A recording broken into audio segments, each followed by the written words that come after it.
আমাদের জাতির জনকের কন্যার বিচার কেন আমরা ভারতে ছেড়ে দেবো, কেন আমরা হেগে পাঠাবো? হ্যাঁ, আমাদের দরকার নেই। আমরা সে অন্যায় করেছে তাকে ফাঁসি দেবো, জেল দেবো।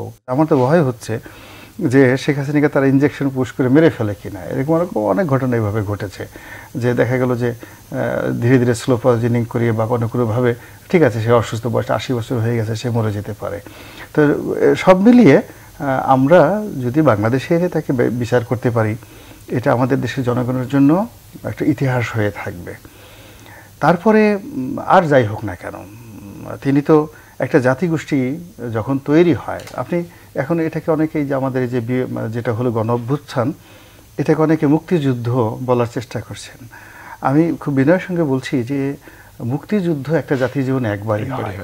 আমাদের হাজার বছরের ইতিহাসে আসলে ৭১ একবারই এসেছিল।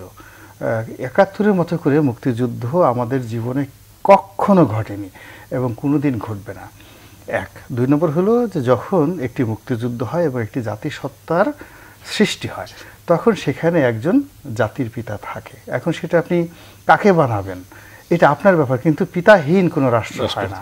তো এখন আমরা যেহেতু এখনো পর্যন্ত অ্যাজ পার কনস্টিটিউশন বঙ্গবন্ধুর নামটি জাতির জনক হিসেবে আছে, ফলে তার কন্যা অন্যায় করেছে, আমাদের দেশে অন্যায় করেছে, আমাদের কন্যার বিচার আমরা করব।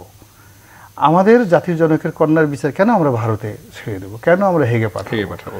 হ্যাঁ, আমাদের দরকার নেই। আমরা সে অন্যায় করেছে তাকে ফাঁসি দেবো, জেল দেবো, যা কিছু করব আমাদের দেশের প্রচলিত আইনে একেবারে প্রকাশ্যে, এবং আমরা দেখিয়ে দেব যে জাতির জনকের কন্যার পরিচয় দিয়ে তিনি জাতির কাছ থেকে যে সুযোগ নিয়েছেন, সেই সুযোগটা ব্যবহার করে তিনি যে অন্যায় করেছেন, অবিচার করেছেন, তার প্রতিপক্ষরা তার মতো জুলুমবাজ নয়, তার মতো অন্যায় করতে তারা আগ্রহী নয়। শেখ হাসিনা অন্যায় করেছে, অন্যায়ের বিরুদ্ধে ডক্টর মোহাম্মদ ইউনূস ন্যায় বিচার প্রতিষ্ঠা করে দেখাবেন যে শেখ হাসিনা খারাপ এবং তিনি ভালো, এবং তিনি যে শান্তিতে নোবেল পুরস্কার পেয়েছেন, শেখ হাসিনা অশান্তির কন্যা আর তিনি শান্তির দূত। এই জিনিসটি প্রমাণ করে। তারও তো বয়স বেশি নয়, তিনি আর কয়দিন বাঁচবেন ডক্টর মোহাম্মদ ইউনূস। তো এই জীবনের এই শেষ প্রান্তে তিনি যদি শেখ হাসিনাকে আনেন এবং তার জন্য আলাদা একটা ট্রাইব্যুনাল করেন এবং সত্যিকার অর্থে তাকে বিচার করেন, এবং আপনি দেখেন কোরিয়াতে কিন্তু একজন মহিলা, ওই যে ওখানকার যে প্রেসিডেন্ট ছিলেন, তার মেয়ে, তিনিও প্রেসিডেন্ট ছিলেন, তারও বিচার হয়েছে। তো শেখ হাসিনার বিচার হতে পারে, কিন্তু শেখ হাসিনার বিচার মিনস এইভাবে নয় যে মানে সালমান রহমানকে ধরে, আনিস সাহেবকে ধরে যেভাবে ডিম মারা হয়েছে, তাকে কোর্টে নিয়ে যেভাবে হাজির করা হয়েছে, নট লাইক দ্যাট। শেখ হাসিনার বিচার 111-এর সময় হয়েছে, খালেদা জিয়ার বিচার 111-এর সময় হয়েছে। তো সেইভাবে ট্রাইব্যুনাল করে, আলাদা ট্রাইব্যুনাল করে তার বিরুদ্ধে বিচার হোক।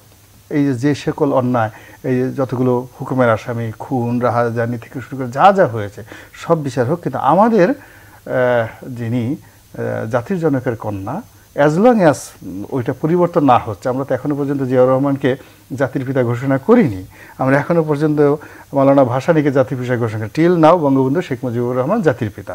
তো কাজেই তার কন্যাকে আমরা আমাদের দেশে বিচার করব। এই কাজটি ডক্টর ইউনূস যদি খুব স্মার্টলি হ্যান্ডেল করতে পারেন, he might be just like George Washington, John Adams.